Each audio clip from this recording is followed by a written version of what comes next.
আসসালামু আলাইকুম। পটল তো আমরা সবাই খাই, আমি পটলের রেসিপিও দিয়েছি, বাট পটলের খোসা দিয়ে যে এত মজাদার ভর্তা হয় কি বলবো। এর জন্য প্রথমে শুকনো মরিচ নিয়ে নিব 2টা, তারপর পেঁয়াজকে কুচি করে কেটে নিয়েছি সেটা দিয়ে দিব, তারপর দিব রসুন কুচি, তারপর দিব 2 চামচের মতো কালো জিরা। কালো জিরা কিন্তু আমাদের স্বাস্থ্যের জন্য খুবই উপকারী। তারপর দিব লবণ, আর তারপর দিব বেশি করে সরিষার তেল, একদম খাঁটি সরিষার তেল।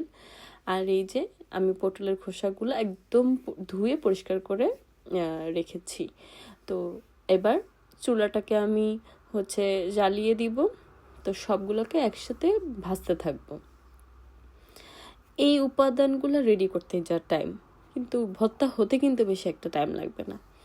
তো ওইটা যখন ব্রাউন হয়ে যাবে তখন এই যে আমি এই খোসাটাও দিয়ে দেবো। খোসাটাকেও সুন্দর করে মিক্সড করে 2 কাপের মতো পানি দিয়ে দিব, যাতে খোসাটা একদম সিদ্ধ হয়ে যায়। তারপর এই যে ব্লেন্ডারে দিয়ে ভর্তাটা করে ফেলবো। এই ভর্তা দিয়ে গরম গরম ভাত খেলে একদম মুখে লেগে থাকবে কি বল। তো ফেলে দেওয়া এই পটলের খোসা ভর্তাটা আপনাদের কাছে কেমন লাগলো? তো আজ এই পর্যন্তই, আল্লাহ হাফেজ।